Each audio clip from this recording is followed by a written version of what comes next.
asalaamaaleykum wa rahmatullah waaw man li may njëkk a wax rek mooy li monsieur Seydi Gassama doon wax par rapport aux activistes yi nga xam ne dañ leen bëgg a dépeindre comme ay samba boy comme ay inconscients comme ñu amul liggéey comme ñu bëggul dara et cetera parce que li ñu fi dajale def naa wax nañ ci dans le détail très amplement mais man damay rendre hommage à ces jeunes-là de Nitu Dëgg Valeurs et à tous les jeunes que je qualifie de jeunesse consciente parce que bu fekkoon ni ndaw yu mel nii la ñu amoon depuis 88 Sénégal dépassé na fii parce que lan moo nekk à l'origine de leur arrestation puis de leur torture benn projet de loi boo xam ne député yi nekk Assemblée nationale yu opposition bi ñu bëri yëguñu ko décret de présentation bi président Macky Sall mu ngi ko bind le 15 juin ñu nëbb ko le mardi la jàll commission des lois kenn yëgul le jeudi ñun ñii lañ ko yëg le jeudi député yi def conférence le jeudi la loi devait être votée le lendemain 24 heures de temps cette jeunesse-là qui est très consciente appréhender les enjeux et la gravité de l'événement la gravité de l'heure en 24 heures procédure d'urgence dëkk bi kenn mënu la wax avec précision les agrégés en droit les grands cadres ñu bëri ñu ngi naan loi bi c'est quoi la quintessence xamuñu ko mais ndaw yi rey teel nañu décrypter le danger teel nañu décrypter message bi ba jóg en bouclier parce qu'on s'est réunis parce qu'on n'avait pas de temps comme ñoom procédure d'urgence la ñu nekkoon ñun tamit ñu nekk mode procédure d'urgence parce qu'on a tenu 2 conférences de presse le même jeudi benn bi c'est les députés de l'opposition élargie à toutes les forces ñoo ko tenir à la suite de ça ñu def une réunion dans la salle décider defaat une seconde conférence de presse dans la nuit parce que nous n'avions pas le temps la loi devait passer le lendemain ces jeunes conscients là alors que ñeneen ñi nga xam ne ñoo leen di jeter en pâture ñu ngi dans leur salon xamuñu luy riir ci lu géej gi di riir ñii de séance tenante la ñu bañ a xaar ni dañuy dem nuitamment devant les grilles de l'Assemblée nationale pour créer le déclic pour porter un message comme quoi le peuple n'est pas en phase avec cette loi kon ñii on leur doit respect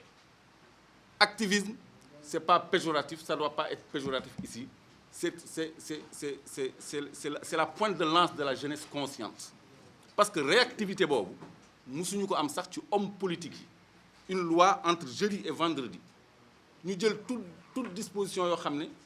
à chaud et dans le feu de l'action lañ ko jël ba li ñu ciy fekk yëpp fekk nañ ci ñun ñi nelawuñu cette nuit là ñoom Dambodj ñoom Mansour on était Sora tu te souviens toute la nuit on était sur la brèche parce que on a réagi en temps réel donc cette jeunesse là mérite tout notre respect mais saluer aussi discernement bi cette jeunesse am parce que Abdou Karim bi mu jëlee parole jetewul en pâture la police parce que ñoom yàgg nañ leen arrêté mais musuñu am problème bu mel ni ci seen temps d'activisme yépp donc ñoom dañu joxoñ baaraam un certain Masserigne Faye et d'autres zélés de la police yi nga xam ni ñoom ñooy def la sale besogne mais la police en général et la gendarmerie nos forces de défense et de sécurité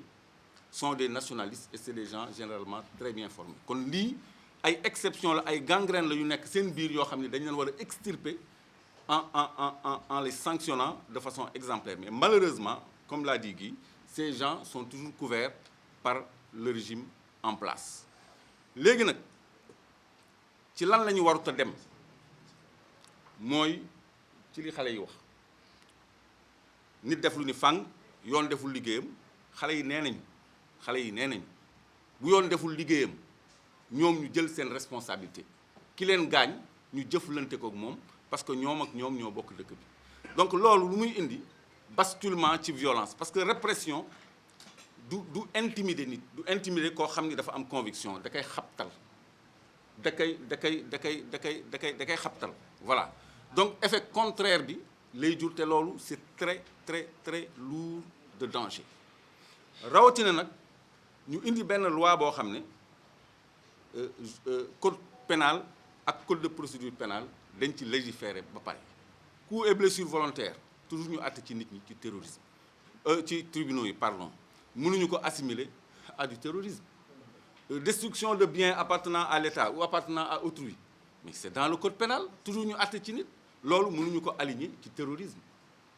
les délits liés aux nouvelles technologies de l'information maanaam nga publier sa benn poste boo xam ne neexul nguur gi ñu ni terrorisme nga ñu teg la ci daan loolu y a la loi sur la protection des données personnelles yooyu yëpp yu ay dispositions yu existé ba pare la président Macky Sall di ko jël di ko soppi comme la loi 69-29 bi nga xam ne dafa prévoir état d'urgence ak état de siège moom mu prévoir ci beneen 3e régime téyel ko boppam pour téye armée ak police ak gendarmerie kon président boobu dafa bëgg a installer Sénégal dans le chaos léegi nag li ñu dul nangu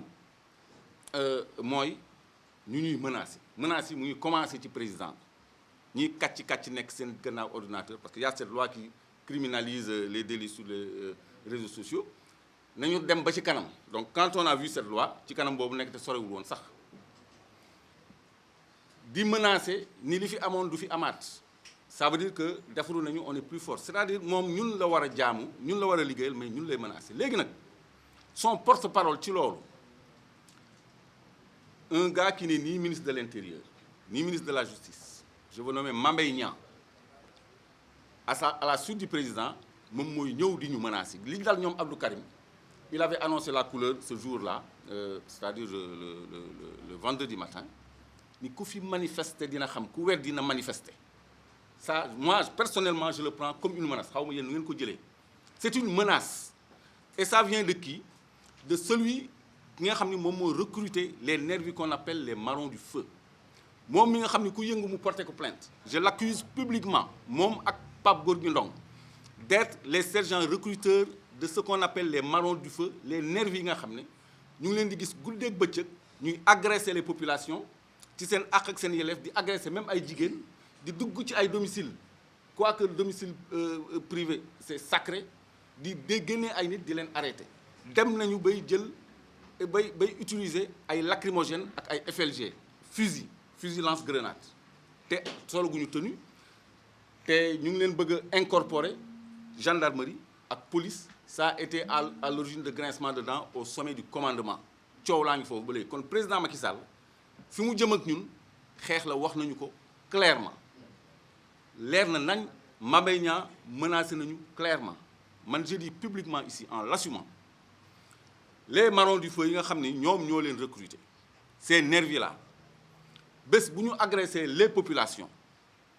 populations vont riposter et le peuple sera protégé qu'on ne se méprenne pas sur nos propos le peuple sera protégé en cas d'agression de ces nervis te bu boobaa la riposte n'épargnera pas et commencera même par les commanditaires que sont Mame Mbaye Niang et Pape Gorgui Ndong parce que président Macky Sall daf ko cautionné sax moom mi ko doon dàkkantele alerte protection et riposte naan APR comme leur parti kon moom il cautionne ça au point de vouloir les incorporer dans les forces de l'ordre imaginez leen Sénégal fan la jëm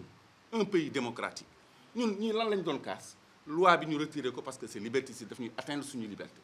rawatina bu fekkee ni mën na may juge bi mu déglu téléphone ku ko neex parce que daf ko soupçonné pendant 4 mois renouvelables sans dire combien de fois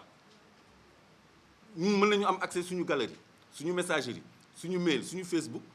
sans ñun ñu yëg ko juge bi moo koy décider rek dans son intimité ñu appliquer ko 4 mois léegi dañuy jël say données personnelles utiliser ko contre yow ni la terroriste nga wala et cetera te les données personnelles ont été protégées donc quintessence loi boobu le jeune yii ñuy jeter en pâture teel a comprendre ba mu jaral leen ñu taxaw di xeex ak Sénégal kon Sénégal daf leen ameel njukkal daf leen ameel reconnaissance kon nañ leen respecter loolu mooy li ma bëggoon wax